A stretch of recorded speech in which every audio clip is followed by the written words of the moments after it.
Okay, okay, so dalam kehidupan kita sepanjang kita hidup lah, okay, pernah tak kita mengalami satu situasi di mana kita ada cookies jar, okay, cookies jar, ada balang cookies lah. Okay, so balang cookies ni bila dia penuh, kita rasa biasa saja. Kita tak rasa macam rasa nak makan sangat ke kan, rasa macam biasa, okay, ada-ada lah, okay.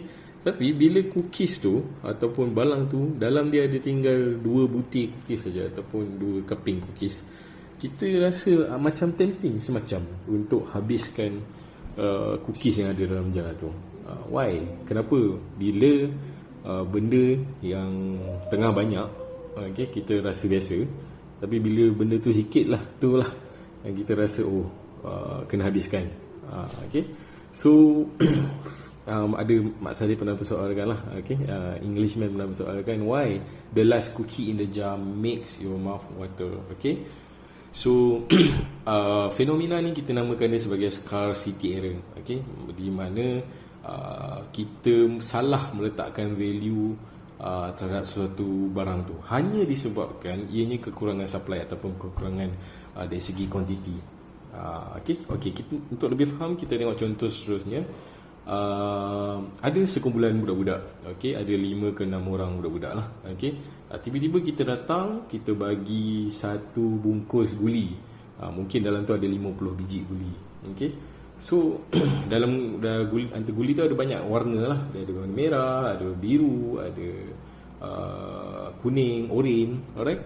So nak dijadikan cerita, daripada 50 tu hanya satu biji sahaja yang berwarna biru. So bila dapat dekat budak-budak ni, okay, so kesan dia adalah budak-budak ni berebut antara satu sama lain hanya disebabkan ada satu biji guli sahaja. Sebab apa? Sebab apa kanak-kanak tu ataupun budak-budak tu berebut sebiji guli, padahal guli adalah guli lah, cuma berbeza warna. Okay? So bila dalam kes jadi macam tu, kita nampak biru adalah guli yang berwarna biru adalah satu benda yang rare pada ketika itu. Okay? Bila tiba-tiba kita hulur guli biru yang lain, dia dah tak jadi rare lah. Okay?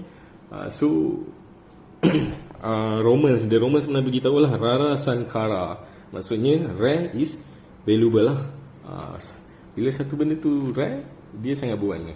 Okay, kita ambil contoh lain. Okay, pada tahun 2005 ada seorang mamat ni lah, dia pernah cakap time tu Google dia baru nak launching dia orang punya Gmail lah, dia punya Gmail. Okay, so orang yang boleh buka Gmail account pada ketika itu hanyalah orang yang dapat invitation, melalui invitation sahaja. Okay, so mamat tu beria-ria nak dapatkan invitation tu, bukan sebab dia punya Yahoo tak best ke, ataupun email-email lain tak best ke, function kurang ke, tak. Just because hanya orang yang di-invite saja boleh buka Gmail tu. Maksudnya tak semua orang boleh buka Gmail pada ketika itu. So kalau dia boleh buka, maksudnya dia rare lah. Okay. So bila sebut pasal rare ni, scene yang paling dekat dengan kita sebagai rakyat Malaysia adalah scene bundle. Okay. So macam kita tahulah, bundle ni kalau lagi sikit dia punya kuantiti, lagilah tinggi dia punya harga. Okay. Sampai bergaduh-gaduh, geng pro bundle lawan dengan pro butik. Okay. Tu bundle adalah contoh yang baik lah. Okay. Contoh lain pula, okay, dalam mungkin berlaku dalam kehidupan seharian and berlaku juga kepada aku. Contohnya macam ejen hartanah. Okay. So ejen hartanah ni biasalah dia nak buat sale kan. Jadi dia akan gunakan ayat-ayat yang membuatkan kita rasa macam, wah, benda ni demand tinggi ni. Okay, contoh macam dia nak jual rumah ataupun dia nak sewakan kedai lah. Okay, pernah terjadi kepada aku juga. Okay, kita dah pergi tengok viewing apa semua. Lepas tu agent start cakap, dia bagi ayat sikit lah. Kedai ni hotspot kan. Okay, ramai orang tanya. Baru pagi tadi ada seorang doktor call tanya nak buka klinik kat kedai ni. Bila dia cakap macam tu, secara tak langsung aku rasa macam, power kedai ni, kan, ada potensi, maksudnya ramai orang nakkan kedai ni. So kalau aku tak buat keputusan yang cepat, kemungkinan akan hilang kedai tersebut. Okey, tapi ada kemungkinan tak betul juga apa yang dia beritahu. Betul atau tak betul sebenarnya nombor dua lah. Tapi nak cakap dekat sini, teknik yang digunakan oleh ejen tu adalah dia nak create demand dekat situ. Dia tipu tu dia punya pasal lah, tapi dia nak create demand dekat situ. Dia nak kita mengalami scarcity error. Kita salah letakkan ataupun salah letakkan value kedai tersebut, okey, pada ketika itu. Okey, sama juga macam dalam bisnes. Okey, peniaga biasanya dia gembar-gemburkan lah dia punya promosi. Dia tulis kat situ only while stocks last. Okey, padahal dekat belakang store dia ada lagi banyak stok, cuma yang dia display 3 sahaja. So bila kita tengok 3 ataupun potential ataupun prospek tengok ada 3 je lah, kena beli cepat-cepat ni. Right? Ataupun dia kata promosi ini untuk hari ini saja, padahal hari-hari lain pun dia buat juga promosi yang sama. Okay, so kat sini dia nak wujudkan, sinilah berlakunya scarcity error. Okay, ada satu study by Prof. Stephen.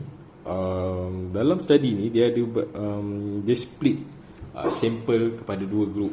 Okay, grup A dan grup B lah. Okay, untuk grup A, mereka terima cookies jar yang penuh, dalam dia ada cookies. Okay, untuk grup B pula, mereka hanya terima 2 slice ataupun 2 keping cookies saja. Okay, so tugas sampel ni, grup-grup ni adalah mereka perlu merasa cookies tersebut, dan bila diorang dah rasa, diorang perlu beri rating kepada cookies tersebut, kan?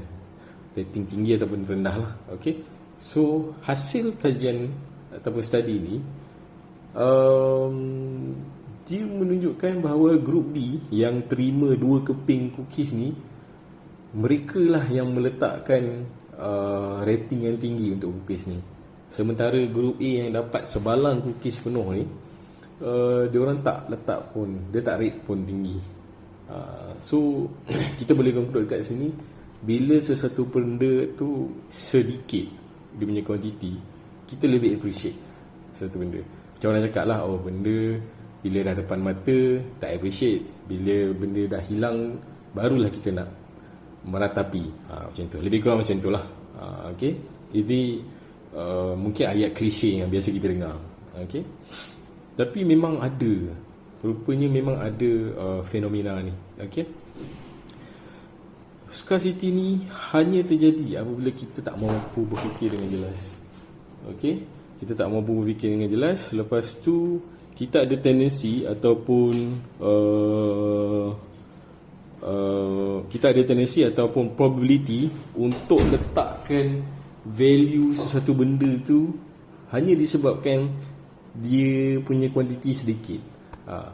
Sedangkan kalau kita nak letakkan sesuatu value, sesuatu barang tu, kita perlu lihat 2 perkara. Pertama, dia punya harga, dan juga kedua adalah dia punya benefit kepada kehidupan kita.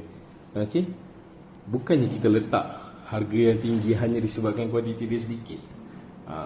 Okay, so kuantiti yang sedikit itu tak sepatutnya efek kita punya judgement terhadap value satu barang. Walaupun dia sikit, tak logik lah harga dia melampau-lampau tingginya. Alright, so in order for us to avoid scarcity error ni, apa yang kita perlu buat adalah bila kita hadapi situasi macam ni, kita hanya perlu fikir dengan lebih jelas dan berfikir lebih panjang, ambil masa sebelum buat keputusan.